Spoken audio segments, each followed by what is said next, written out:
මෙතෙන්ට දාලා යම්කිසි සන්නායකයක් තියෙනවා. ඒ සන්නායකයේ උෂ්ණත්වයේ බිඳුවයි. උෂ්ණත්වයේ බිඳුවක් වෙද්දී ප්‍රතිරෝධයේ බිඳුවයි. මේ සන්නායකයේ උෂ්ණත්වය සෙල්සියස් 1කින් වැඩි කරනවා. මෙයාගේ උෂ්ණත්වය වැඩි කරනවා සෙල්සියස් අංශක 1කින්. එතකොට අපි හිතමු ප්‍රතිරෝධය R කියලා. සන්නායකයේ උෂ්ණත්වය සෙල්සියස් අංශක 1කින් වැඩි කරන්නේ. එහෙම 1කින් වැඩි කරපුවාම මෙයාගේ ප්‍රතිරෝධය එහෙනම් මේ ඇල්ෆා කියන්නේ සරලවම සෙල්සියස් අංශක බිඳුවේදී ප්‍රතිරෝධය සෙල්සියස් අංශක 1කින් ප්‍රතිරෝධය ඉහළ නම් අපුවාම උෂ්ණත්වය ඉහළ නම් අපුවාම දක්වන ප්‍රතිරෝධය දක්වන අනුපාත. ආයෙ කිව්වොත් එහෙම සෙල්සියස් අංශක බිඳුවේදී ප්‍රතිරෝධයට සෙල්සියස් අංශක 1කින් ඉහළ නම් අපුවාම දක්වන ප්‍රතිරෝධය අතර අනුපාතය තමයි අපි කියන්නේ ඇල්ෆා කියලා. මේකට අපි නමක් දෙනවා උෂ්ණත්ව සංගුණකයේ ප්‍රතිරෝධයේ උෂ්ණත්ව සංගුණකය. ප්‍රතිරෝධයේ උෂ්ණත්ව සංගුණකය.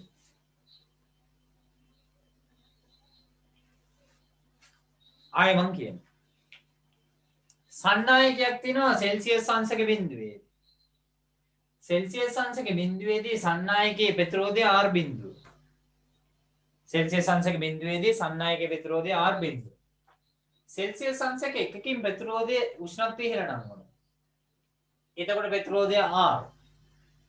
එහෙනම් සෙල්සියස් අංශක බිඳුවේදී ප්‍රතිරෝධයට සෙල්සියස් අංශක 1කින් ඉහළ නම් වුවම දක්වන අනුපාතයට අපි කියනවා ප්‍රතිරෝධයේ උෂ්ණත්ව සංගුණකය කියලා.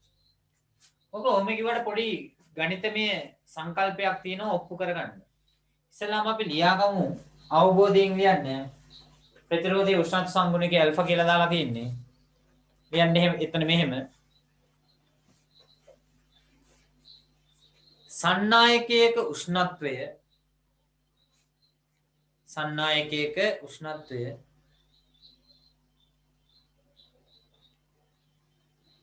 සෙල්සියස් අංශක 1කින්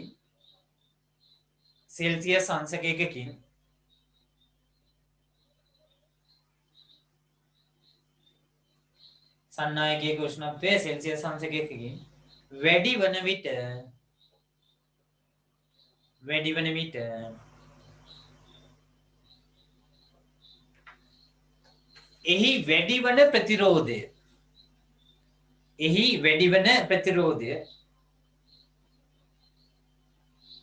එහි වැඩිවන ප්‍රතිරෝධය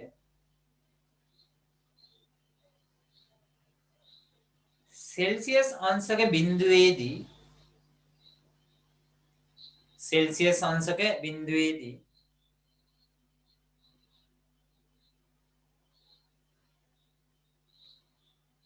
සන්නායකයේ ප්‍රතිරෝධයට සෙල්සියස් අංශක බිඳුවේදී සන්නායකයේ ප්‍රතිරෝධයට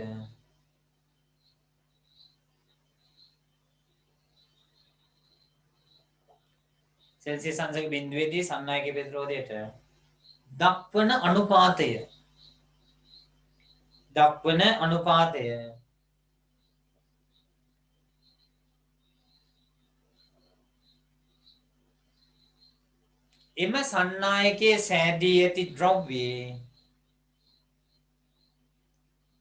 එම සන්නායකයේ සෑදී ඇති ද්‍රව්‍යයේ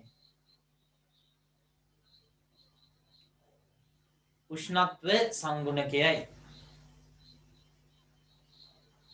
එම සන්නායකයේ සෑදී ඇති ද්‍රව්‍යයේ උෂ්ණත්ව සංගුණකයයි.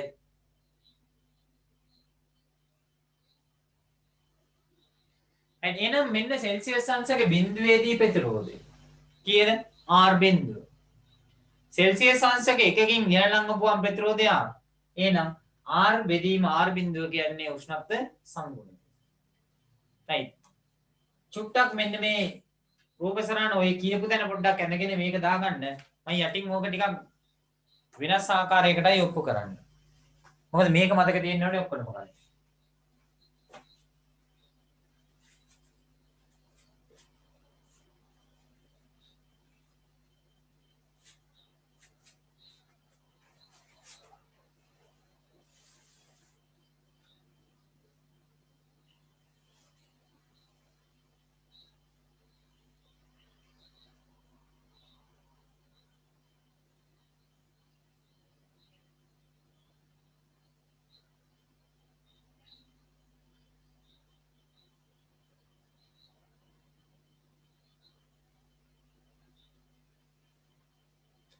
එහෙනම් ඇල්ෆා කියන්නේ සෙල්සියස් අංශක බිඳුවේදී ප්‍රතිරෝධයට සෙල්සියස් අංශක 1කින් ඉහළ නම් උපවම දක්වන අනුපාතය.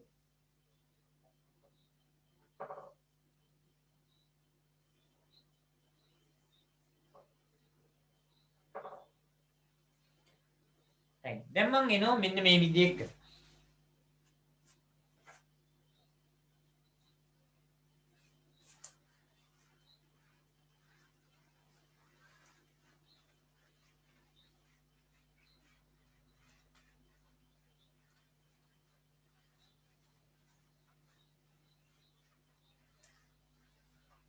රයිට් හොඳට බලාගෙන ඉන්න එකපාරින්ම තේරුම් ගන්න උත්සාහ කරන්න. අපි ගමු අපිට තියෙනවා සන්නායකයක්. එයා තියන්නේ θ1 උෂ්ණත්වය.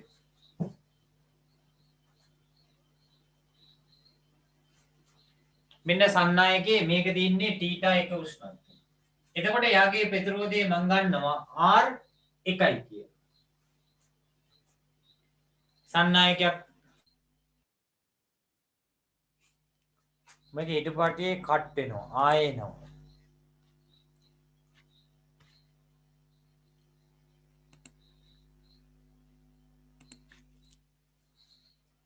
හරි ඔන්න බලන්න θ1 උෂ්ණත්වයේ තියෙනවා සන්නායකයක්. එතකොට එයාගේ ප්‍රතිරෝධය R1 කියලා ගන්නවා.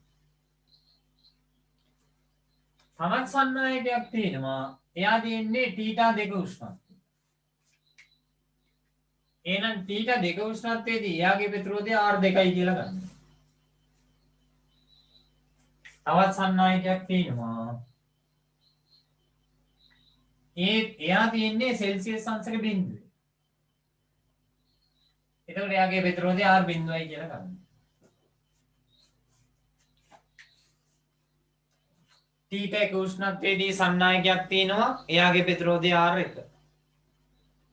θ2 උෂ්ණත්වයේ සන්නායකයක් තියෙනවා. එයාගේ ප්‍රතිරෝධය R2. සෙල්සියස් අංශක බිඳුවේ සන්නායකයක් තියෙනවා. එයාගේ ප්‍රතිරෝධය R බිඳුව. බලන්න මෙතන 1 1 2 2 බිඳුව බිඳුව. අනුරූපකයන් ගන්න. right එහෙනම් සටහන සම්පූර්ණ කරගන්නකෝ ඔය විදිහට. බලන්න එතන θ1 උෂ්ණත්වයේදී සන්නායකයේ ප්‍රතිරෝධය සමානයි R1 කියලා දාගන්න. θ1 උෂ්ණත්වයේදී සන්නායකයේ ප්‍රතිරෝධය සමානයි R1.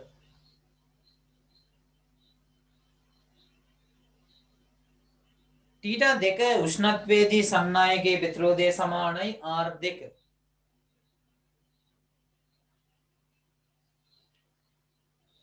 සෙල්සියස් අංශක බිඳුවේදී සන්නායකයේ ප්‍රතිරෝධය සමානයි R බිඳුව. සෙල්සියස් අංශක බිඳුවේදී ප්‍රතිරෝධය සමානයි R බිඳුව. දැන් අපිට කියනවා θ2 යගේ විශාලයි θ1ට වඩා. මෙන්න මේ θ2 විශාලයි θ1ට වඩා. එතකොට θ2 රින θ1 උෂ්ණත්ව අන්තරයක් සඳහා θ2 රින θ1 උෂ්ණත්ව අන්තරයක් සඳහා වැඩි වන ප්‍රතිරෝධය මොකක්ද? එහෙනම් θ2 ප්‍රතිරෝධය R2. අඩු කිරීම θ1 ප්‍රතිරෝධය මොකක්ද? R1. එහෙනම් මෙන්න මේ උෂ්ණත්ව අන්තරය සඳහා ප්‍රතිරෝධ වෙනස වෙන්නේ R2 අඩු කිරීම R1. එතකොට සෙල්සියස් අංශක 1ක් සඳහා කොච්චරක්ද?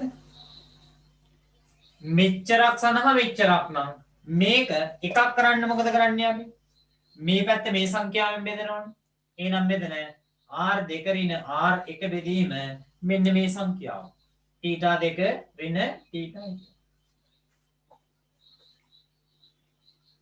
දැන් මොකක්ද අපි වෙන්නේ? ඇල්ෆා කියන්නේ සෙල්සියස් අංශක 1කින් වැඩිවීමේදී ප්‍රතිරෝධය. එහෙනම් මෙන්න මේ කියන සංඛ්‍යාව නේද මේ අපි දැන් ඉරේ මුටට එන සංඛ්‍යාව නේද අපි මේ හොයලා තියෙන්නේ. එහෙනම් බිඳුවේ ප්‍රතිරෝධය කීයද? R බිඳුව. බිඳුවේදී ප්‍රතිරෝධය මොකද්ද වෙන්නේ? R බිඳුව. මෙන්න මෙයා මෙතේ උඩට එනවා. මේ පදේ උඩට එනවා. ඒක නෙමෙයි ඇල්ෆා කිව්වේ. right එහෙනම් බලන්න θ1 ඍණ θ2 උෂ්ණත්ව අන්තරයක් සඳහා වැඩි වෙන ප්‍රතිරෝධය සමානයි R2 අඩු කිරීම R1 R2 අඩු කිරීම R1 එහෙනම් ඊගාවරුනේ සෙල්සියස් 1කින් එකක් සඳහා වැඩි වෙන ප්‍රතිරෝධය වෙන්නේ මෙන්න මේ සංඛ්‍යාව බෙදනවා θ2 ඍණ θ1 කියන්නේ උෂ්ණත්ව වෙනස.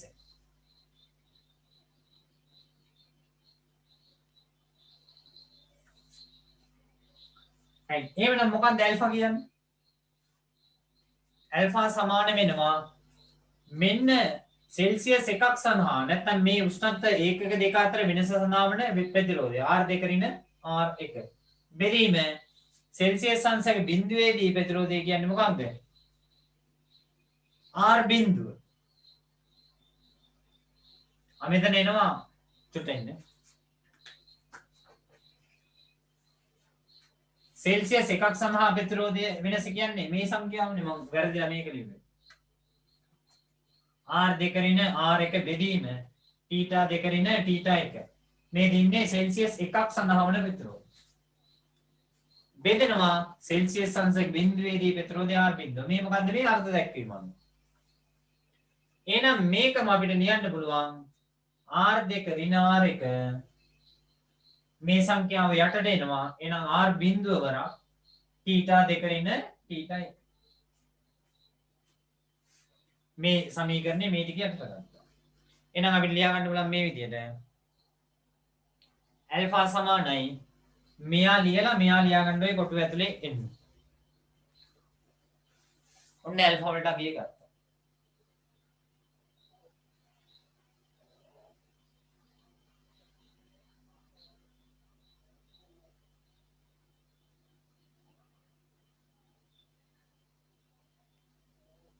ඇල්ෆා කියන්නේ සෙල්සියස් 1ක් සඳහා වෙනස බෙදීම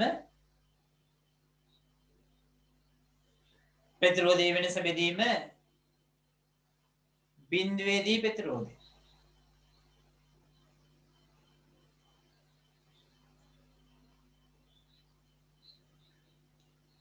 මේක ඔප්පු කරගන්න බැරි වුණා කියලා කිසිම ප්‍රශ්නයක් නැහැ. මම අන්තිමට දෙනවා සමීකරණයක් ඒක මතක තිබ්බනම් ඇති. ගණන් පොඩ්ඩක් පුළුවන් නම් හිතන්න පුළුවන් අය මේ ගැන උනන්දුවක් දක්වන්න. එහෙම බැහැ කියලා ගැටලුවක් නැහැ. බැලුනොත් අතල්ලා දාන්න. අන්තිම සමීකරණය මතක තියාගන්න. right එහෙනම් ඔන්න දැන් ඇල්ෆා වලට අගේ ගත්තා. මම කොරකටත් ඔය උඩින් තියෙන අගේ මකලා ඔය ඇල්ෆා වලට තියෙන අගේ ලියා ගන්නවා. නැත්නම් බෝඩ් එකේ පහලින් නිවම් පේන්නේ නැති නිසා.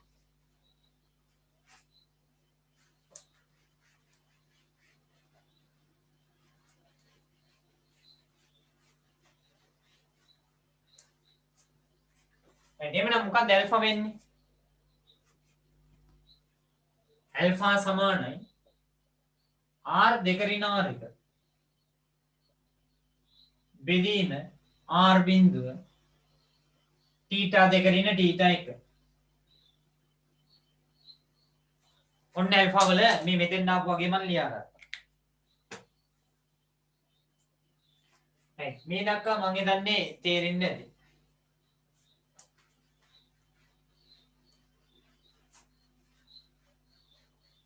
දැන් අපිට කියනවා මේ විදිහට. θ1 කියන්නේ බිඳුව. θ1 සමානයි බිඳුව. මෙයා බිඳුව කියනවා. θ2 කියන්නේ θ කියලා ගන්න කියනවා. මෙයාගේ θ කියලා ගන්න කියනවා. ඒ මොනවද මොකද වෙන්නේ? මෙන්න මේ ඇල්ෆා සමාන වෙනවා. R2 කියන්නේ මොකක්ද? θ2 දී ප්‍රතිරෝධය. එහෙනම් මෙයා θ2 θ වෙනවා නම් මෙතෙන් එනවා මොකන්ද? R θ. මෙයාගේ θ වලගේ මෙතෙන් ගන්න. එහෙනම් R θ. ඍණ R1 කියන්නේ මොකක්ද? θ එකේදී ප්‍රතිරෝධය. එහෙනම් බිඳුවේදී ප්‍රතිරෝධය අපි ගන්නවා R බිඳුව. θ දෙකේදී ප්‍රතිරෝධය R2 නම් θ වලදී ප්‍රතිරෝධය R θ. θ එකේදී ප්‍රතිරෝධය R1 නම් බිඳුවේදී ප්‍රතිරෝධය R බිඳුව. බෙදීම r බිඳුව θ දෙක කියන්නේ බිඳුව වෙන θ එක නෑ θ එක කියන්නේ බිඳුව θ දෙක කියන්නේ θ එක කියන්නේ බිඳුව එහෙනම් මේකේ අපිට වැඩක් නැහැ මේ බිඳුවේ මේක අඩු වුණා කියලා වෙනසක් නැහැ එහෙනම් මෙයා මෙතෙන් එනවා මොකන්ද r බිඳුව θ මේ දෙක බිඳුවේ අඩු වුණා කියනකොට ඇල්ෆා සමාන වෙනවා r θ ඍණ r බිඳුව ඍණ r බිඳුව මෙහෙට එනවා එහෙනම් r බිඳුව ධන වෙනවා ධන r බිඳුව ඇල්ෆා θ කියලා ලියාගමුකෝ අපි ඇල්ෆා θ මේ දෙක මාරු කරලා ලියුවා සමානයි r θ එහෙනම් මම r θ උක්ත කරනවා r θ උක්ත කරපුවාම මෙතන r බිඳුව පොදු එළියට ගන්නවා එහෙනම් මෙතන ඉතුරු වෙනවා කීයද 1 ධන r බිඳුව එළියට ගියා ඇල්ෆා θ එහෙනම් මෙන්න θ කියන උෂ්ණත්වයේදී ප්‍රතිරෝධය r θ නම් r θ සමානයි θ කියන උෂ්ණත්වයේදී ප්‍රතිරෝධය වෙන්නේ සන්නායකේ r θ සමානයි r බිඳුවරක් එක ධන ඇල්ෆා θ මොකුත් බැරි වුණාට කමක් නැහැ මෙන්න මෙයා මතක තියාගන්න right එහෙනම් බලන්න මම මේ කරපු ආදේශයත් එක්ක ඔයගලන්ට කොටුවට ගන්න පුළුවන් උත්තර එහෙනම් θ එක සමානයි බිඳුවද θ දෙක සමානයි θ ද ලෙස ගත් විට θ උෂ්ණත්වයේදී ප්‍රතිරෝධය r θ සඳහා ප්‍රකාශයක් ඉහත අර්ථ දැක්වීම තුළින් ලබාගත හැකියි. එවිට ඇල්ෆා සමාන වෙනවා එහෙනම් මොකක්ද? මෙන්න මෙතනින් පටන් ගන්න යන්නේ ඇල්ෆා සමාන වෙනවා r θ අඩු කිරීම r බිඳුව බෙදීම r බිඳුවරක් θ ඍණ බිඳුව.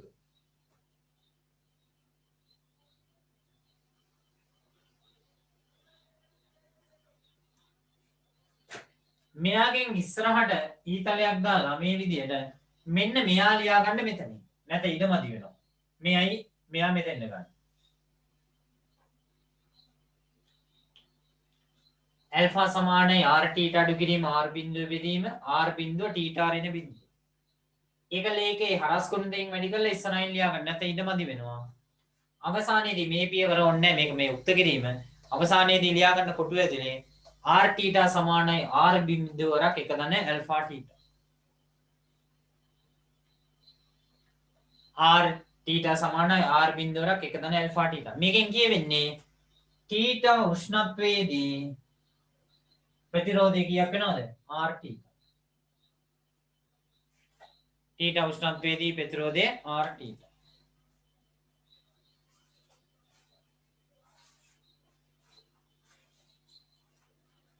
වාර විභාගවල සමහර ගණන් තියෙනවා විභාගෙදී නම් අහලත් නැහැ අහණෙකුත් නැහැ.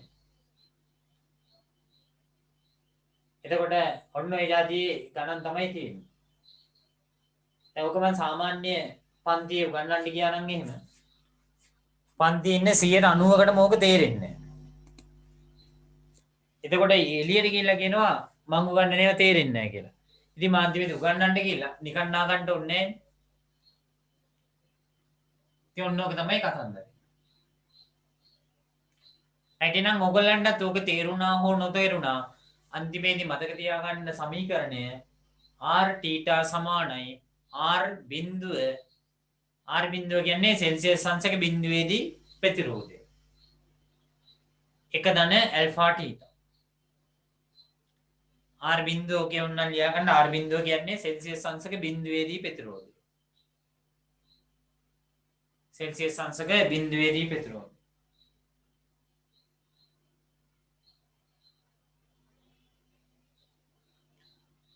right එන්න එතනින් යටින් දෙනවා ගානක්.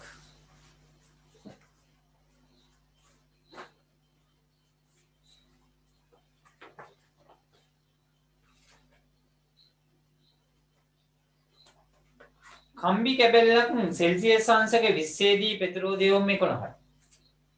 කම්බි කැබැල්ලක් තියෙනවා සෙල්සියස් අංශක 20 දී ප්‍රතිරෝධය ඔම් 11යි. සෙල්සියස් අංශක ප්‍රතිරෝධය 40 දී ප්‍රතිරෝධය අහනවා. මම ඉස්සලාම පළවෙනි ගානනේ මම ඔයගලන්ට ඒකට උදව්වක් කරන්න රූපසරණත් එක්කම.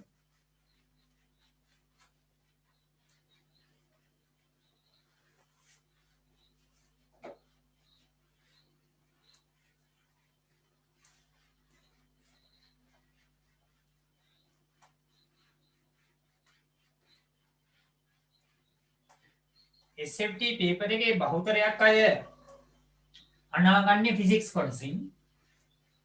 ඕගොල්ලෝ SFT පේපර් එක ගොඩ දා ගන්නවන්නේ ෆිසික්ස් වලින්. ගොඩ දාගන්න කියන්නේ මේස් එකක් එහෙම දාගන්න නෙමෙයි. ඒ සාමාර්ථයක් ඉහළ ඒ සාමාර්ථයක් 90 අප 90 වැඩි 90ට වඩා වැඩි එකක්. එහෙම නැත්නම් ගෲප් ක්ලාස් එකේ ඉඳීමෙන් ඇති වැඩකුත් නැහැ. සෙල්සියස් අංශක 20 දී කම්බියක් තියෙනවා. එයාගේ ප්‍රතිරෝධය ඕම් 11යි.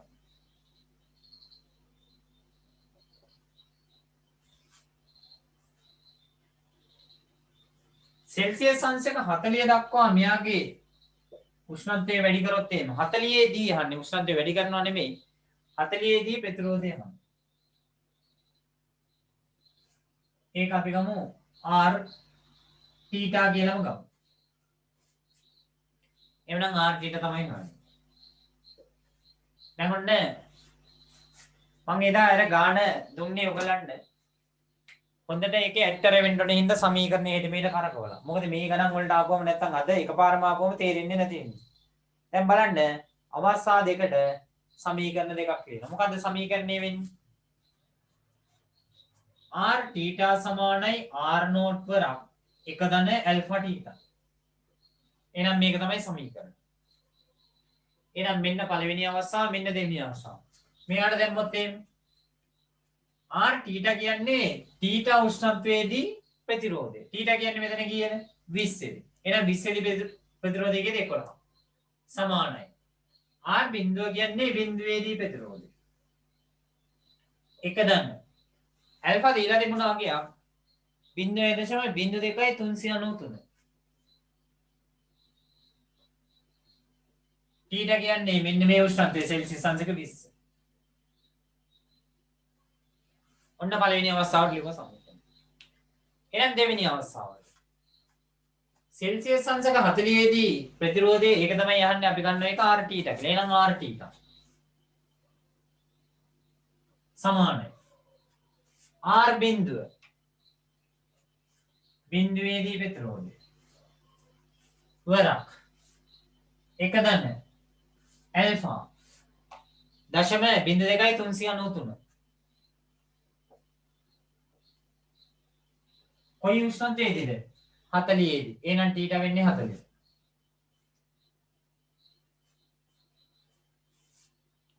එහෙනම් මෙන්න පළවෙනි සමීකරණය මෙන්න දෙවෙනි සමීකරණය. හොයන්න තියෙන්නේ මොකද්ද? r θ. පළවෙනි සමීකරණය බෙදනවා දෙවෙනි සමීකරණය. පළවෙනි සමීකරණයේ r θ බෙදීම මේ පැත්තේ තියෙන්නේ 11. සමානයි. r නෝට් වරක් එක ධන 0.02යි 393 වැඩි කිරීම 40. බෙදීම r බිඳුව එක ධන මෙන්න මේ ගාන 0.02යි 393 වැඩි කිරීම 20. සුළු කරපුවාම එනවා r θ වලගේ. ගාන හදාගෙන ගන්න බලන්න r θ වලට ගියා.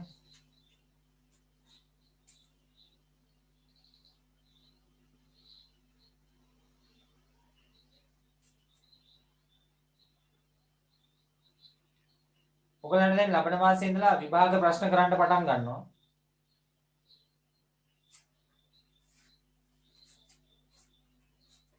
ඉඳ කරපු කොටස් හොඳටම සෙට් කරගන්න. පන්තියේ අන්තිම ආපු අයට පොඩි අපහසුතාවයක් දැනේ. ඒකත් බලමු ඉතින්.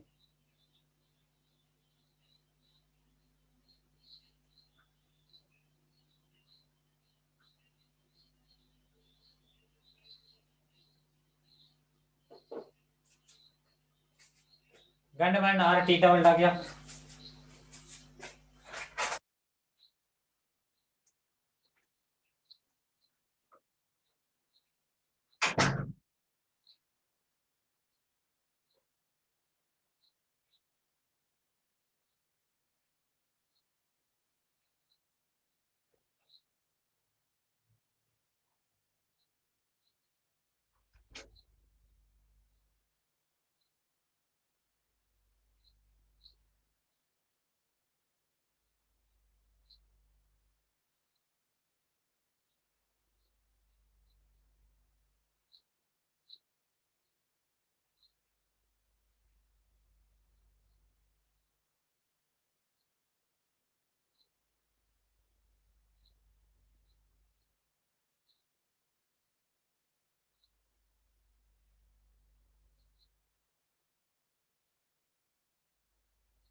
22 ඕම් 22 22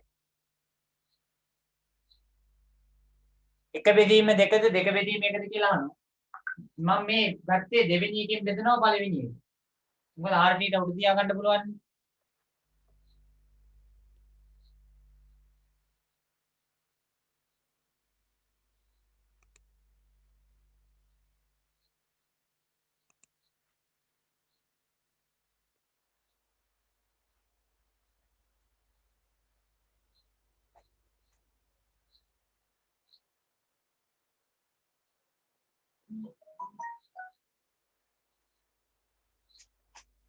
හැමෝටම 22 දෙන්නේ.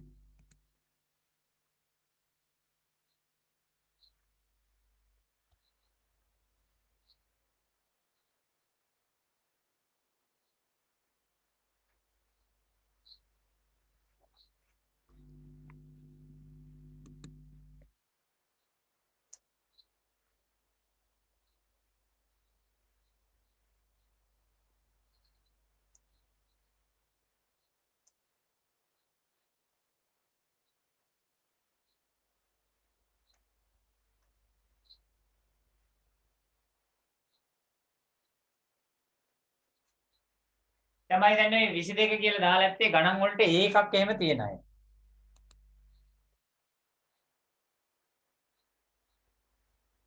ඔන්න මම සුළු කරනවා. මේ R බිඳුවනේ මේ R බිඳුව ගැටෙනවා. එතකොට මෙතන ඉන්නේ R θ බෙදීම 11. R θ බෙදීම 11. සමානයි. එක එකතු කිරීම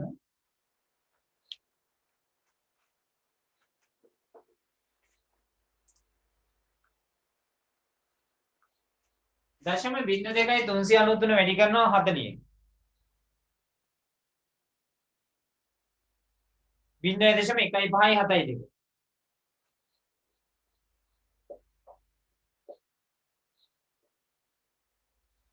බෙදීම එක එකතු කිරීම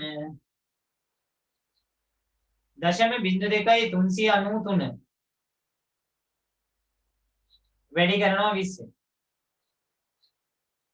බිංදුවේ දශම බිංදුවේ 7.86.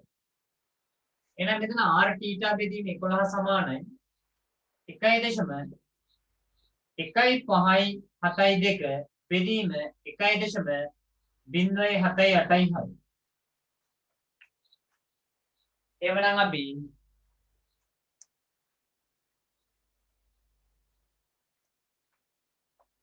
r θ වලගේ ගන්නවා 11 වැඩි කිරීම 1.1572 බෙදීම 1.0786. 11 වැඩි කිරීම 1.1572 බෙදනවා 1.0786. 11.801.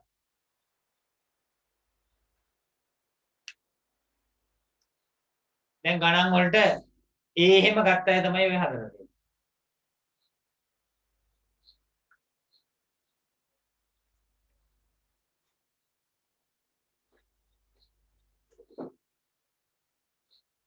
ඒක තමයි කියන්නේ විභාග ශාලාවේදී කොපි කරන්න එපා කියන්නේ.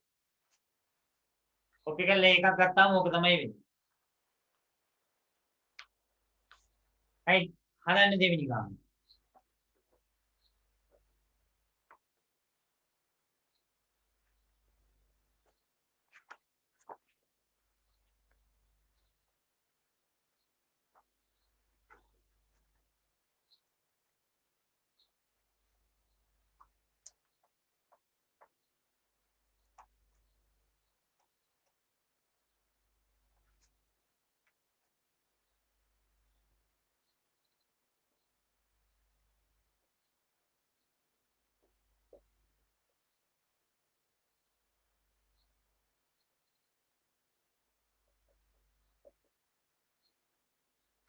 මේව සුළු කරන්න පුළුවන් 5ට 5 කැපෙනවා. හරි ඒක. මේ එකට එක කැපෙනවද?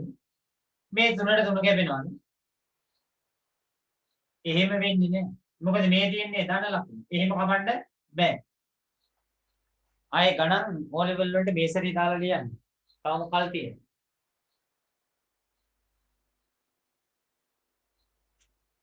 එහෙම කපලා තමයි 22ක් දාන්නේ. හදන්න ඊගව ගන්න.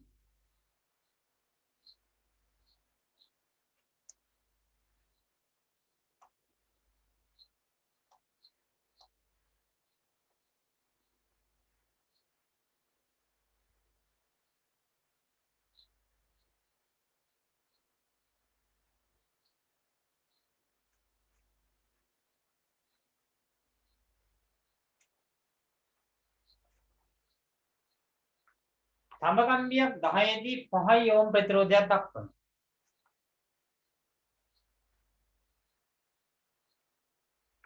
තඹකම්බියක් සෙල්සියස් අංශක 10 දී ඕම් 5ක ප්‍රතිරෝධයක් දක්වනවා. උෂ්ණත්වයේ දිහේදී එම කම්බි දක්වන ප්‍රතිරෝධය අනුව තඹවල ප්‍රතිරෝධක තාලියවත් ඇල්ෆා දීලා තියෙනවා.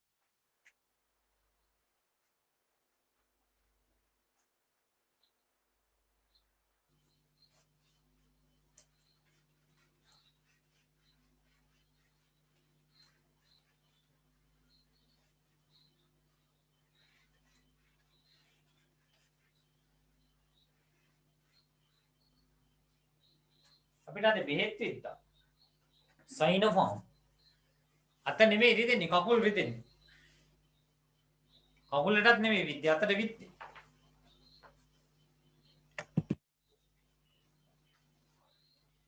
සෙල්සියස් අංශක 10 දී ඕම් 5ක ප්‍රතිරෝධයක් පෙන්වනවා.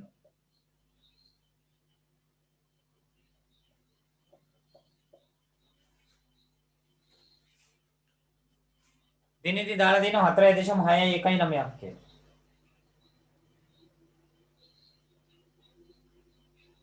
සෙල්සියස් අංශක 30 දී අපෙන් අහනවා ප්‍රතිරෝධය කීයද කියලා.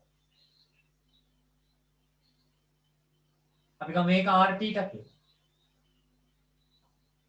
ඇල්ෆා දීලා තින්නේ තඹවල 0.0243.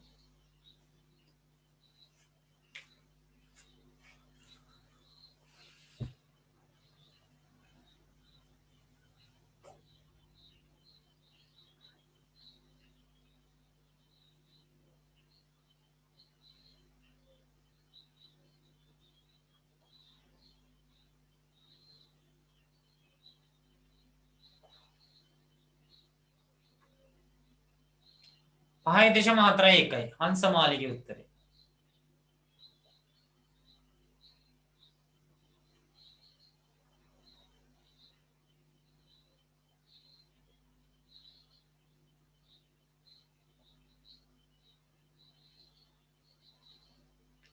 අමාය 5.41යි. රුක්ෂාන් 5.41යි. නෙත්මත් 5.41යි. ගේට්මිත් එහෙමයි. එහෙනම් බලන්න දිනිති මොකක් කරේ අවුලක්ද තියෙන්නේ කියලා. ලක්ෂිත නුවන් 5.41යි.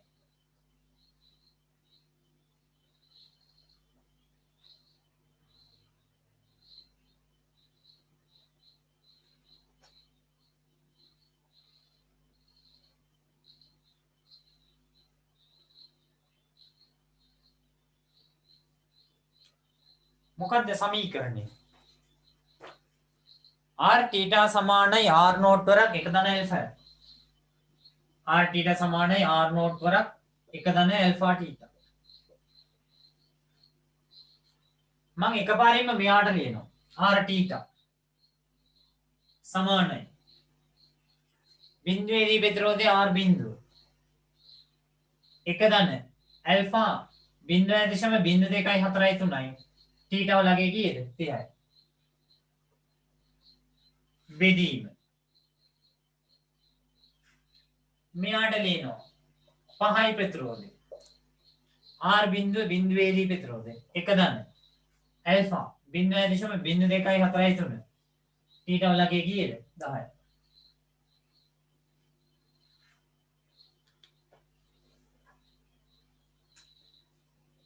මෙයාට මෙයයි මේ සෙට් එකට මේ සෙට් එක එහෙම කපන්න එහෙම බෑ. මෙයාට මෙයා කැපෙනවා. මෙයා මෙයාගෙන් වැඩි කරලා එකක් එකතු කරන්න. r θ බෙදීම 5 සමානයි. විභාගයේදී කැල්කියුලේටර් භාවිතයට අවසර දීලා තියෙනවා.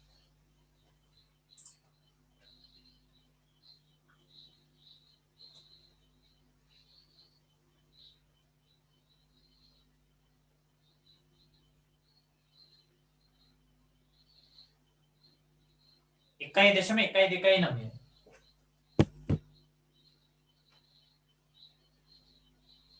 බෙදීම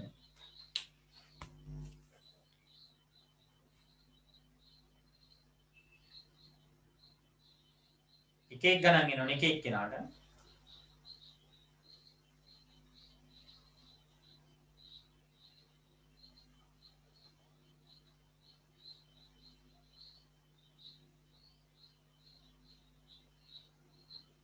එකයි දශම 0.43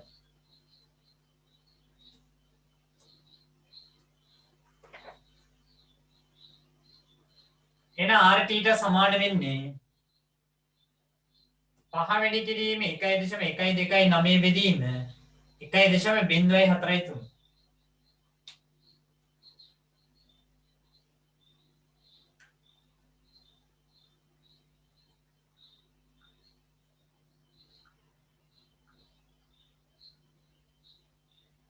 5 වැඩි කිරීම 1.129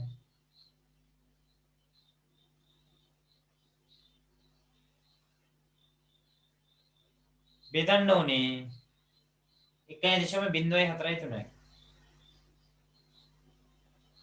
5.41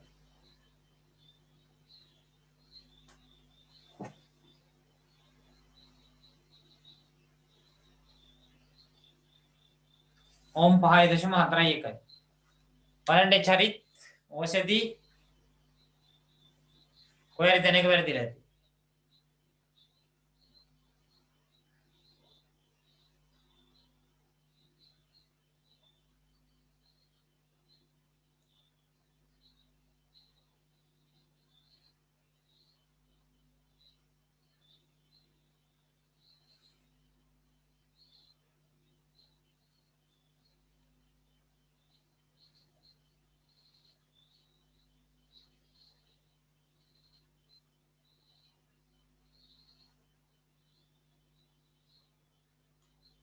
ඇති right අපි එන ඕමික සන්නායක ඊගාව මාතෘකාව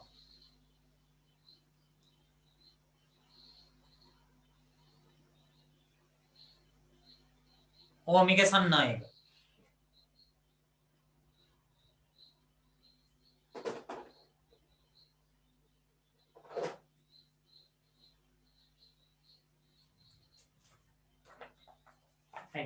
යම්කිසි අවස්ථාවකදී ඒ කියන්නේ නියත උෂ්ණත්වයේදී යම් සන්නායකයක ජ්‍යාමිතික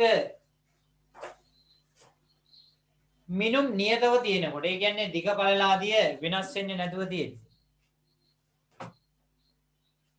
එයා තුලින් ගලන ධාරාව එහි දෙකලවල උපාන්තරයට සමානුපාතික වෙනවයි කියලා ඕම් කිව්වා. V සමානුපාතික වෙනවා කිව්වයි. එතකොට මෙන්න මේ සමානුපාතික ලකුණ ඉවත් කරලා දැම්ම නියතයක් r කියලා මෙන්නයි. එහෙනම් මේක y සමානයි mx ආකාරයෙන් වෙනවා. y සමානයි mx ආකාරයෙන් වෙනවා. එහෙනම් අපි ප්‍රස්ථාරයක් ඇඳොත් එම y සමානයි mx ආකාරයේ ප්‍රස්ථාරය ලැබෙන්නේ මූල ලක්ෂ්‍ය හරහා යන්නේ.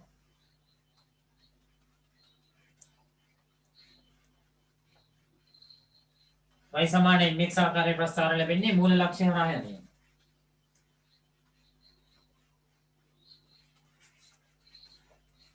එහෙනම් මේ ඕම් නියමයට අනුකූල වන සන්නායක වලට කියනවා ඕමික සන්නායක කියලා.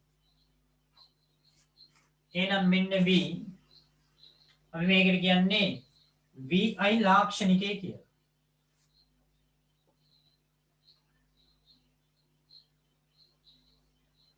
මේකට කියනවා vi ලාක්ෂණිකය කියලා.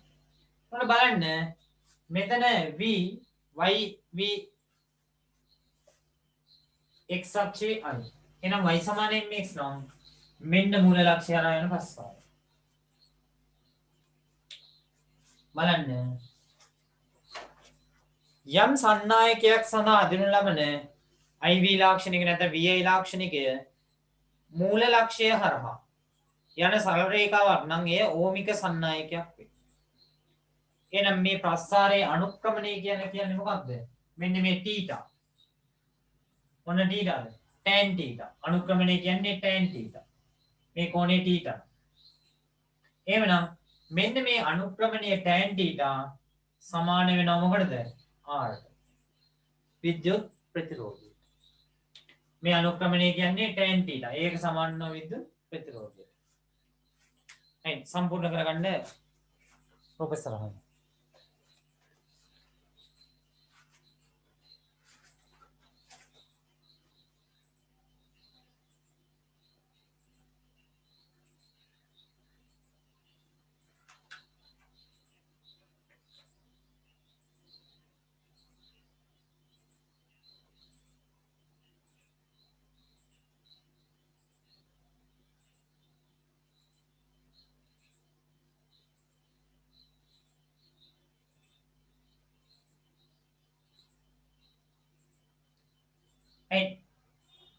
මෙන්න මේ වලට උදාහරණ වෙනවා ලෝහ සන්නායක. ඉස්සරහින් ලියන්න උදාහරණ ලෝහ සන්නායක.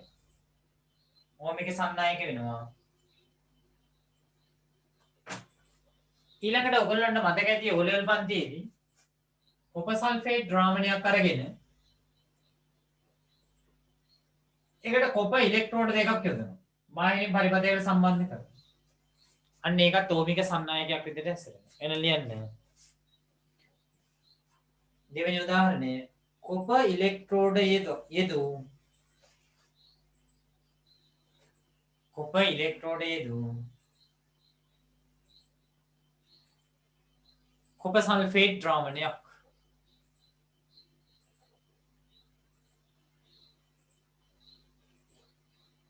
කොපර් ඉලෙක්ට්‍රෝඩ යෙදූ කොපර් සල්ෆේට් ද්‍රාවණයක්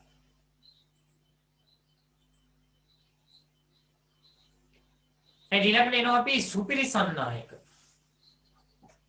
මම ඉස්සෙල්ලා කිව්වා ලෝහවල කාබර උෂ්ණත්වයට වඩා උෂ්ණත්වය අඩු කරගෙන යෑමේදී ඒවායේ ප්‍රතිරෝධය ශුන්‍ය වෙනවා.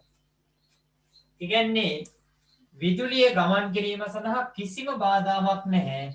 අන්න එවැනි හැසිරීමක් දක්වන අවස්ථාවේදී ඒවට අපි කියන මොනවා කියලාද? සුපිරි සන්නායක කියලා. යම්කිසි ලෝහයක් සුපිරි සන්නායකත්වයට පත්වන උෂ්ණත්වය ඉතා පහළ උෂ්ණත්වයක්. ඒකට අපි කිව්වා සංක්‍රමණ උෂ්ණත්වය කියලා. එකම එක සැරයක් විභාග ප්‍රශ්නයක් අහලා තිබුණා මේක. එහෙනම් ලියමු.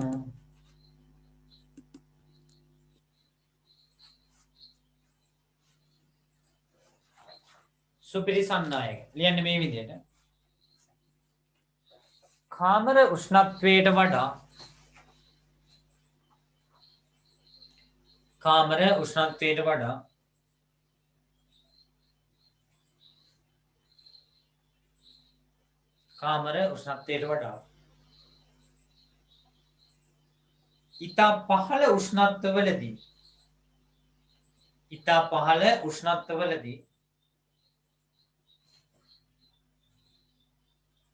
ඉතා පහළ උෂ්ණත්වවලදී හොඳ විද්‍යුත් සන්නායකවලටත් වඩා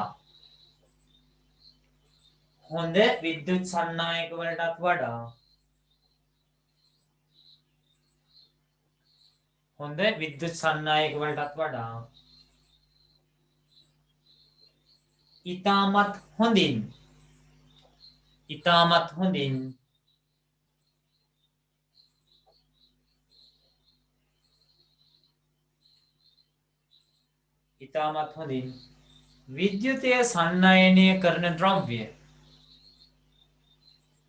විද්‍යුතය සන්නයනය කරන ද්‍රව්‍ය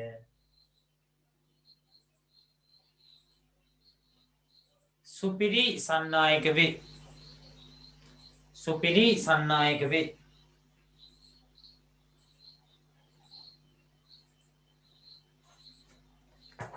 අනිගාට දීලා තියෙනවා. පහත් උෂ්ණත්වවලදී ද්‍රව්‍යයක විද්‍යුත් ප්‍රතිරෝධය සම්පූර්ණයෙන්ම නැතිවීමේ සංසිද්ධිය සුපිරි සන්නායකතාවය කියලා හඳුන්වනවා. එතකොට මොකද්ද මේ සංක්‍රමණ උෂ්ණත්වය කියලා කියන්නේ?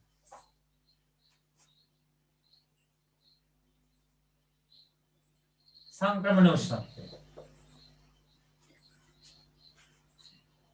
සන්නායකයක උෂ්ණත්වයේ කාමර උෂ්ණත්වයට වඩා අඩු කරගෙන යද්දී යම්කිසි අවස්ථාවකදී සුපිරි සන්නායකතා ගුණ පෙන්නනවා. අන්නේ උෂ්ණත්වයට අපි කියනවා කියලාද? සංක්‍රමණ උෂ්ණත්වය කියලා. එහෙනම් බලන්න. සංක්‍රමණ උෂ්ණත්වය ලියන්න. සුපිරි සන්නායකවල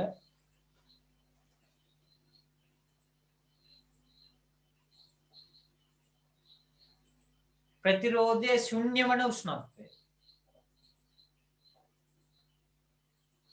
සුපිරි සන්නායකවල ප්‍රතිරෝධය ශුන්‍ය වන උෂ්ණත්වය. සුපිරි සන්නායක උෂ්ණත්වය හෙවත් සුපිරි සන්නායක උෂ්ණත්වය හෙවත් සංක්‍රමණ උෂ්ණත්වය ලෙස හඳුන්වයි.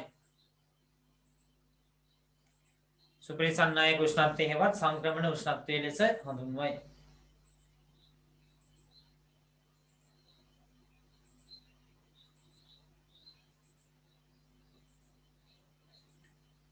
මෙන්න මේ සුපිරි සන්නායක ගත්තාම සාමාන්‍ය සන්නායකයක මම එදා පටන් ගද්දිම කිව්වා ධාරාවක් ගැලීම සඳහා විද්‍යුත් විභවාන්තරයක් තියෙනවා. සන්නායකයේ එළියෙන් මතක ඇති ඔයගොල්ලන්ට මේ විදිහේ බැටරියක් ගත්තා. මේක ධනාත්මේ මේක ඍණාත්මේ සම්බන්ධ කරලා තියෙද්දි මේ ධනාත්මේ නම් තමයි පහළට ධාරාව ගැලුවේ මේ පැත්තට. කියන්නේ වැඩි ධන විභවයක සිට අඩු ධන විභවයක් දක්වා ධාරාව ගැලුවා.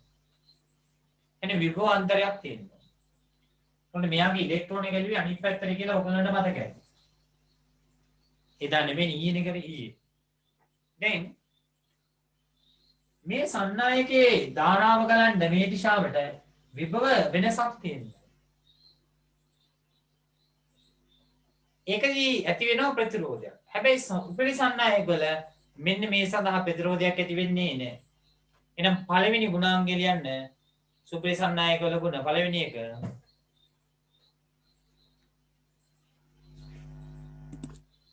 ශුන්‍ය විද්‍යුත් ප්‍රතිරෝධයක් ශුන්‍ය විද්‍යුත් ප්‍රතිරෝධයක් පවතී.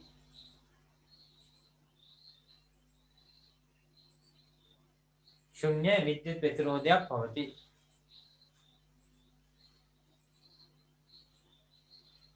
ඊළඟට මෙයාට යම්කිසි ධාරාවක් ඇතුල් කළාට පස්සේ ආය විභව සැපයීමකින් තොරව ධාරාව ගලාගෙන යනවා. ඇයි ඒ ප්‍රතිරෝධය බිඳුව. එන ලියන්න දෙවෙනි එක සුපිරි සන්නායක තුලට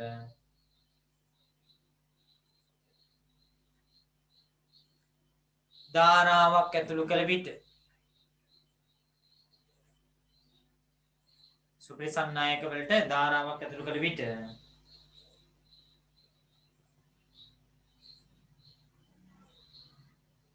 බාහිර වෝල්ටීයතා සැපයීමකින් තොරව බාහිර වෝල්ටීයතා සැපයීමකින් තොරව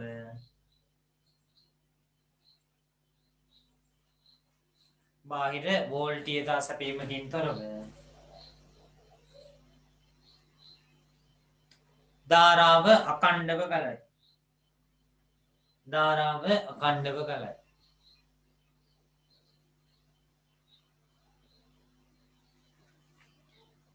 ඊළඟට සාමාන්‍යයෙන් මෙන්න මේ කම්බියේ ධාරාවක් මේ දිශාවට යනවා නම් මෙන්න මෙයා තුල සහ වටේ මොකද වෙන්නේ? චුම්බක ක්ෂේත්‍රයක් ඇති වෙනවා. කාන්දම් බලයක් ඇති වෙනවා. හැබැයි සුපිරි සන්නායක වල කාන්දම් බලයක් ඇති කරගැනීමේ හැකියාවක් එහෙනම් ලියමු. ඊගාව කරුණ සුපිරි සන්නායක තුල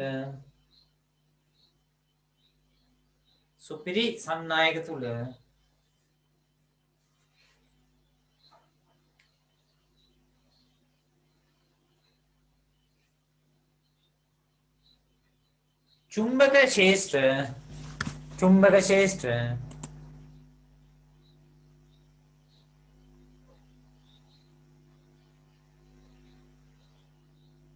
පවත්වා ගත නොහැක.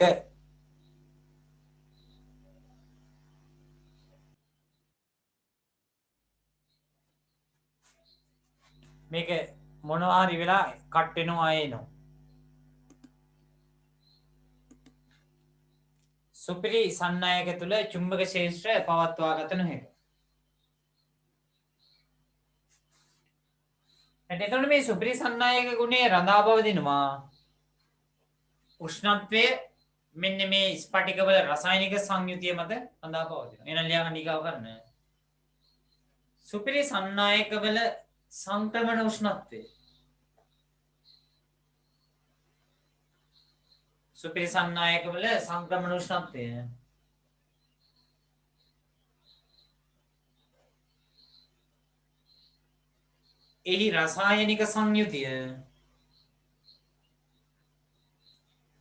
එහි රසායනික සංයුතිය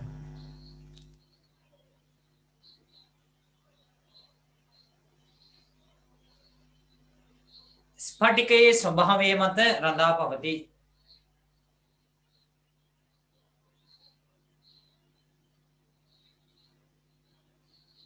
රසායනික සංයුතිය මත රඳා පවතී.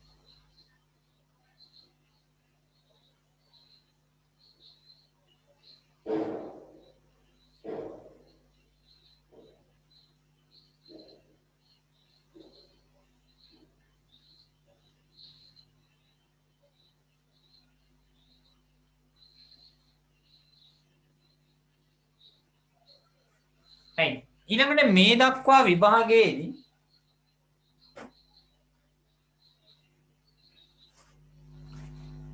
තුන්වෙනි එකයි කියන්නම්. එහෙනම් මෙහෙම ලියා ගන්න. සුපිරි සන්නායකවල සංක්‍රමණ උෂ්ණත්වය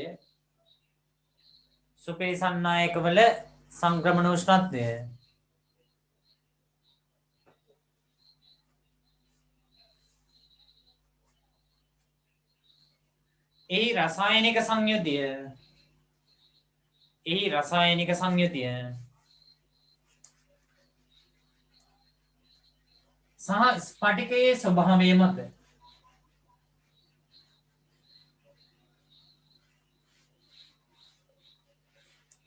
ස්පටිකයේ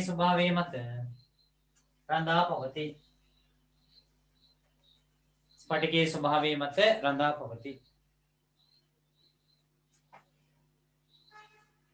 ඊළඟට අපි එන්නේ මාතෘකාව විද්‍යුත් ශක්තිය.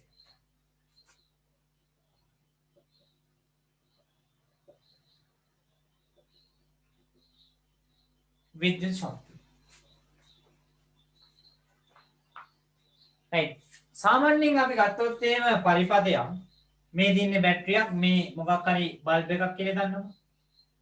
මේව සම්බන්ධ කරලා තියෙනවා. එතකොට මෙයාගේ කරන්ට් එකක් යනවා සාමාන්‍යයෙන් බැටරියේ ධනාග්‍රය තමයි දෙකීරි කැලෙන් දක්වන්නේ. ඍණාග්‍රය තමයි කෙටීරි කැලෙන් දක්වන්නේ. එතකොට මේ ධනාග්‍රයේ සිට කරන්ට් එකේදී මේ බල්බ් එක පත්තු වෙනවා. ඊට අමතරව මේ කම්බි මොකද වෙන්නේ? රත් වෙනවා. එහෙනම් සන්නායකයක් තුළින් ධාරාවක් ගැලීමේදී ඒ සන්නායකය රත් වෙනවා. ඒ කියන්නේ මෙන්න මේ කෝෂයේ තිබ්බ රසායනික ශක්තිය තමයි හැරෙන්නේ විද්‍යුත් ශක්තිය බව. ඒ විද්‍යුත් ශක්තියෙන් තාප ශක්තිය ඇති වෙනවා. ඒ වගේම ආලෝක ශක්තිය ඇති වෙනවා. එතකොට මෙතෙන්දී සිද්ධ වෙන්නේ ශක්ති පරිවර්තනයක්.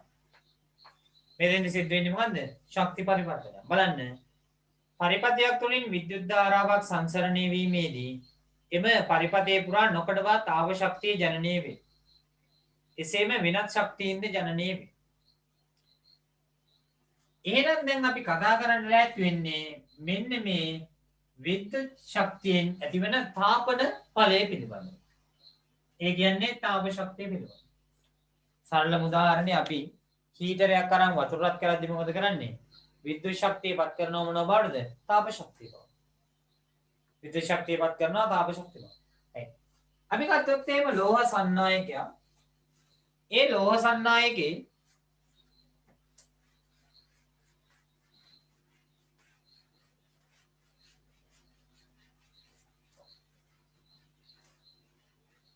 ගලනවා විද්‍යුත් ධාරාව.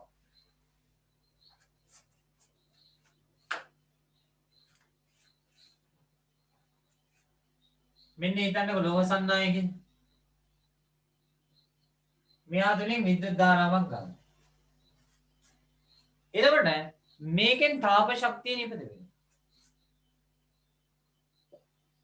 අපි ගමුකෝ W කියලා නිපදෙන තාප ශක්තිය. ධාරාවක් ගැලීමේදී තාප ශක්තිය නිපද වෙනවා. මෙන්න මේ නිපද වෙන තාප ශක්තිය ප්‍රධාන සාධක තුනක් මත රඳා පවතී.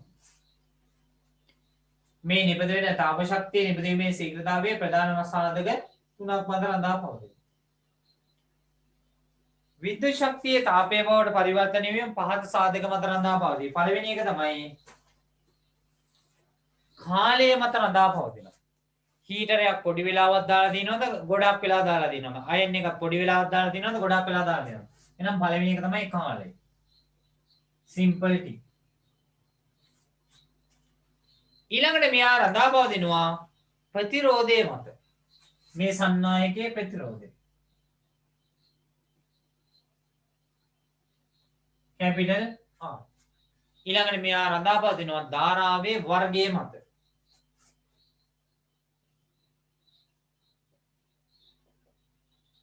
ඒ කියන්නේ I වර්ගය.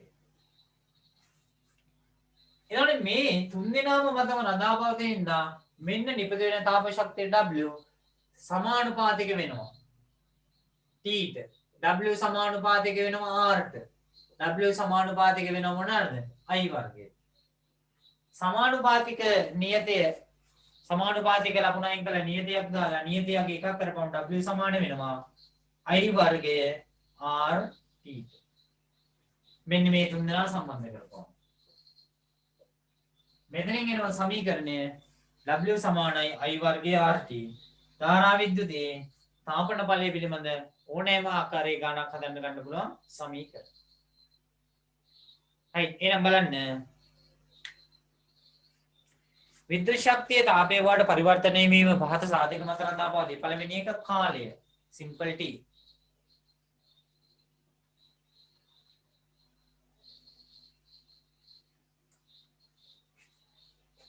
පළවෙනි එක කාලය සිම්පල් D. දෙවෙනි එක ප්‍රතිරෝධය කැපිටල් R.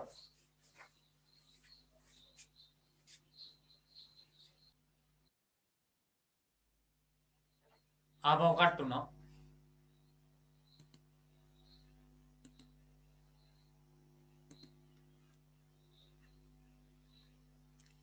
පළවෙනි එක කාලය capital T simple T.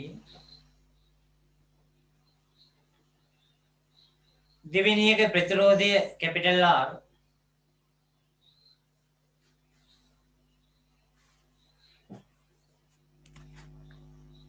Capital R.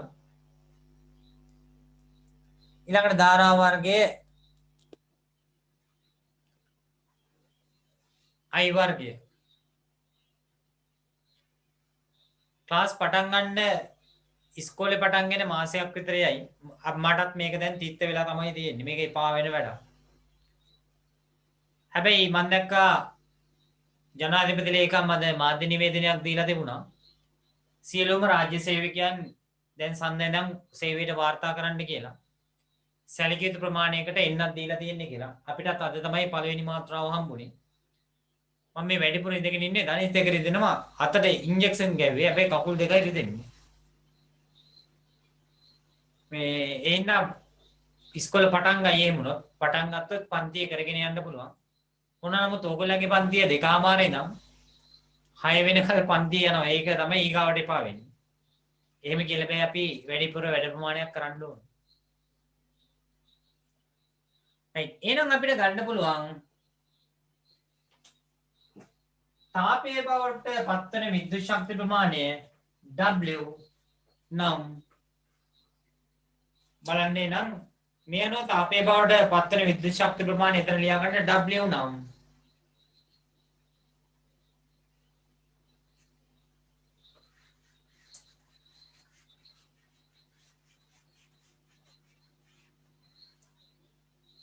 තාපයේ බවට පත්වන විද්‍යුත් ශක්ති ප්‍රමාණය W නම් W සමානුපාතික වෙනවා I වර්ගය RT ට. W සමානුපාතික වෙනවා I වර්ගය RT ට.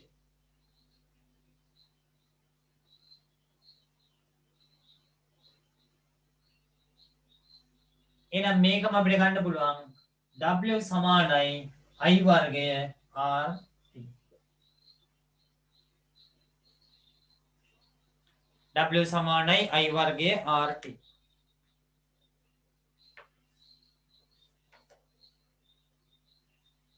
W සමානයි I වර්ගය RT. දැන් මෙන්න මේ සමීකරණය භාවිතා කරලා මම තව සමීකරණ දෙකක් විතර ගන්නයි ලැහැත්ති වෙන්නේ. එහෙනම් මෙයා තමයි මව් සමීකරණය. මොකද්ද? W සමානයි සර් මේ මීටින් එක කැඩි කැඩි සර් යන්නේ. ඒක තමයි මේ මේත් වැටෙනවා ඉන්ටර්නෙට් කනෙක්ෂන් is slow කියලා. විද්‍යුතය මුලින් ඉඳන් ඇහුන්නේ නැහැ සර් විද්‍යුත් ශක්තිය. විද්‍යුත් ශක්තිය අවුලක් නෙවෙයි. නෑ සර්. ඉන්ටර්නෙට් වල අවුලක් තියෙන්නේ. මම මේ දාලා තියෙන්නේ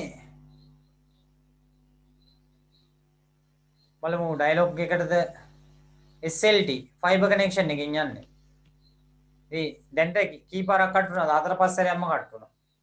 ඔබ නම් එපාම වුණා. කමන්න මේක රෙකෝඩින් එක දාන්නම් පොඩ්ඩක් බලන් ඉන්න. තව පොඩ්ඩයි තියෙන්නේ. හරි. එතකොට W සමානයි I වර්ගය RT. අපි දන්නවා සමීකරණේ V සමානයි IR. අපි දන්නවා සමීකරණේ V සමානයි IR.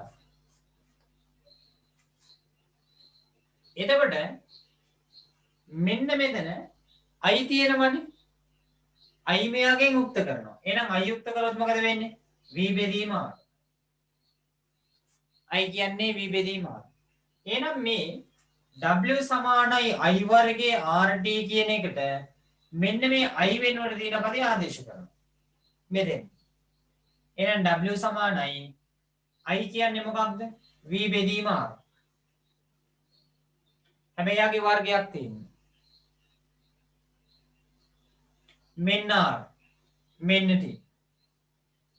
දැන් මෙතන R වර්ගයක් තියෙනවා. එහෙනම් W සමානයි ඉවොත් එම V වර්ගයේ බෙදීම R වර්ගය මෙන්න R මෙන්න T. එහෙනම් මේ R එක්කද මේ R එකක් ලැබෙනවා. එතකොට අපිට වෙනවා W සමානයි V වර්ගයේ T බෙදීම R. එහෙනම් මෙයාගේ තව එක ආකාරයක් එනවා සමීකරණයක් මොකද්ද? W සමානයි V වර්ගයේ T බෙදීම R.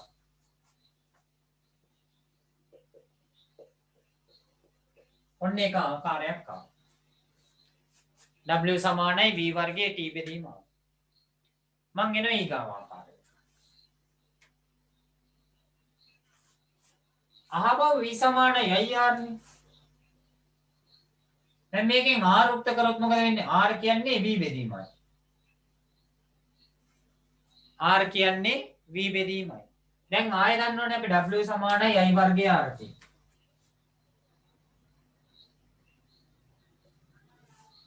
W සමානයි I වර්ගයේ RT. එහෙනම් මෙතන R වෙනුවට දානවා මොකද්ද? V බෙදීම I. එහෙනම් W සමානයි I වර්ගය R වෙනුවට දානවා V බෙදීමයි. මෙන්න T. දැන් මොකද වෙන්නේ?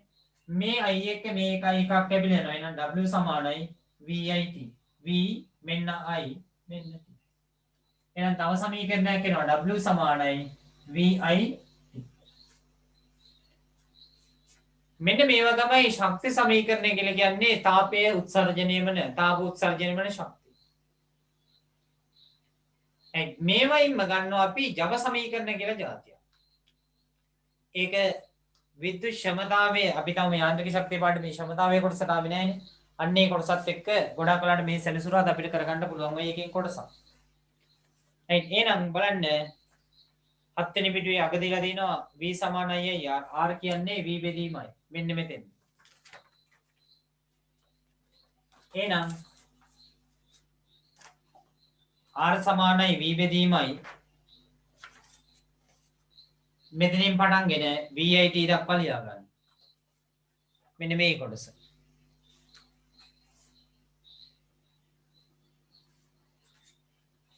මෙතනින් මෙහා පැත්තේ දෙන්නේ.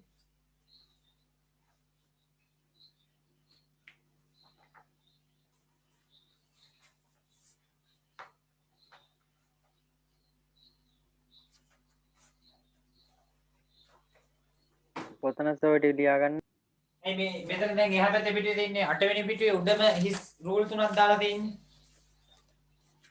මේ දක්වා මම ලියලා දීලායි තියෙන්නේ. මේ දක්වා මම දීලා දෙන්නේ. ඔයගලන්ට දෙන්නේ මෙයා ලියන්න ඕනේ, මෙයා ලියන්න ඕනේ, මෙයා ලියන්න ඕනේ. එකලා කොටු කරගන්න සමීකරණය w සමානයි vit කියන එක.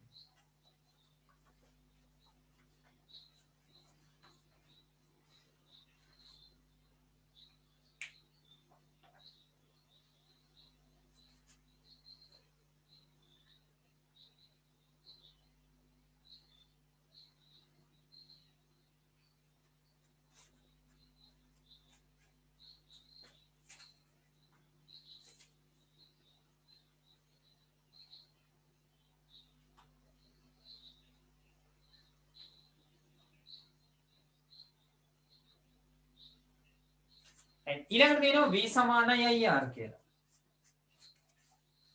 v සමානයි ir. එහෙනම් එකෙන් අයුක්ත කරපුවම i කියන්නේ v බෙදීම r. මම මෙතෙන්ට දීලා දෙනවා. ආපහු සමීකරණය මොකක්ද වෙන්නේ?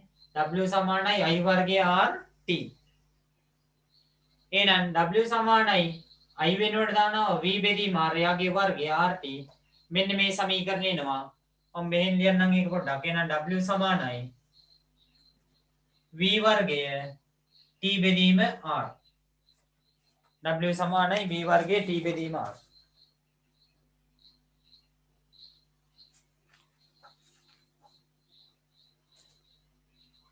එහෙනම් මෙන්න මෙයා කොටු කරගන්න ඕනේ.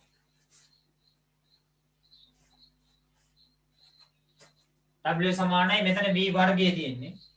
w සමානයි v වර්ගය t බෙදීම r. ඒක ලිව්වත් පේන්නේ නැහැ නේද?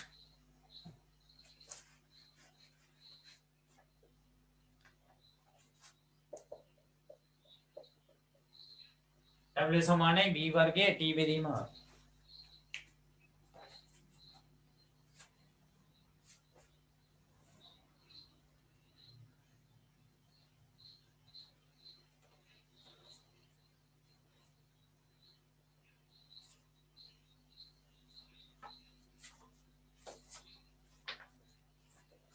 right එහෙනම් බලන්නකෝ මේ අනුව කිසියම් විද්‍යුත් ශක්ති ප්‍රමාණයක් තාපය බවට පරිවර්තන ප්‍රමාණය පාද සමීකරණය ඇසුරෙන් ගණනය කළ හැකියි.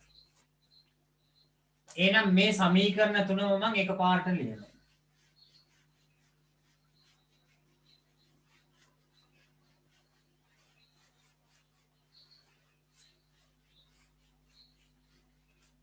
එහෙනම් මෙහෙම ලියන්න පුළුවන්. w සමානයි i වර්ගය rt.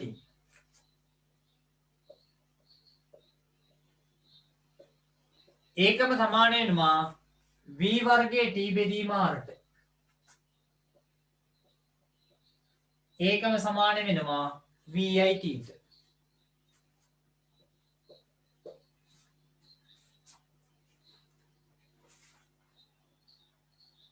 w සමානයි i වර්ගය rt. ඒක සමානයි v වර්ගය t බෙදීම r. ඒක සමානයි vit. දැන්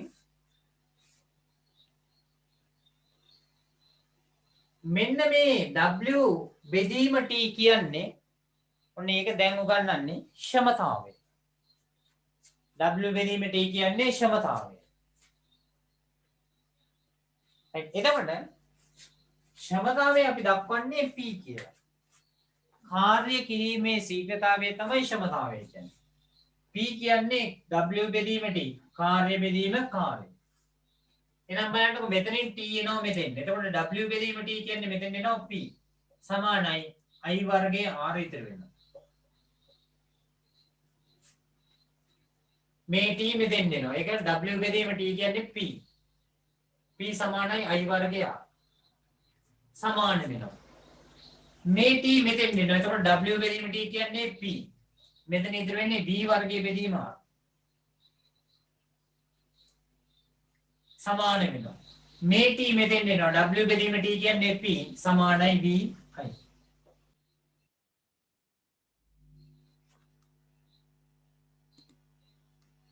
ඩිජිටල් ඇමතිටවත් මේක නම් කියන්න වෙනවා.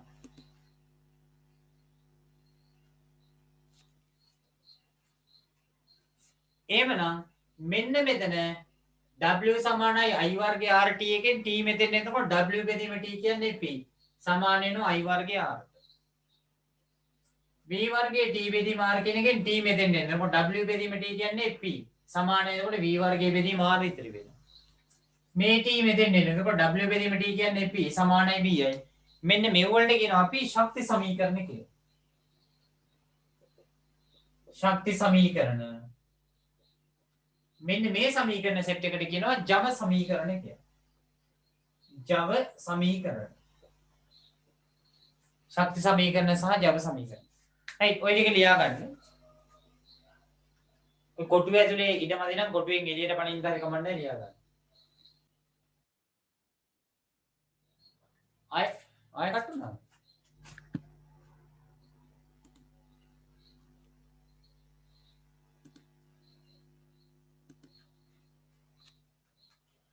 يعني මේ පැත්තේ හැරිලා ওই පැත්තෙන් බලන්න යන්න ඕන. මොකද කට්ටනේ හොයා ගන්න බෑ නේ.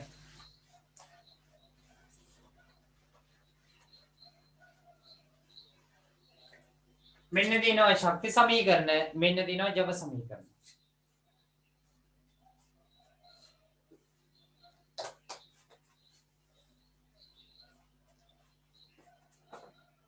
ආයේ කට්ටුනොත් ලොග් වෙන්න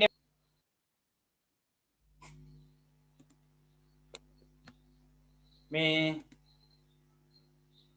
සමීකරණ ටික එමුනොත් ලියා ගන්න. මම ඊගා දවසේ මේ ටික ආයෙ පොඩ්ඩක් පැහැදිලි කරන්නම්. ආයෙ කට්ටුනොත් ලොග් වෙන්න ඕනේ නැහැ අයින් වෙන්න.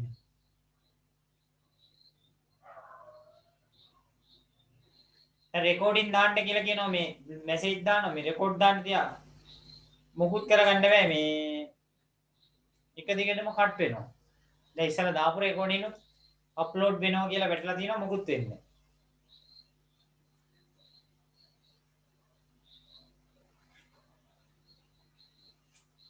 එදින ශක්ති සමීකරණ සහ ජව සමීකරණ ලියා ගන්න ඔය ආකාරයට.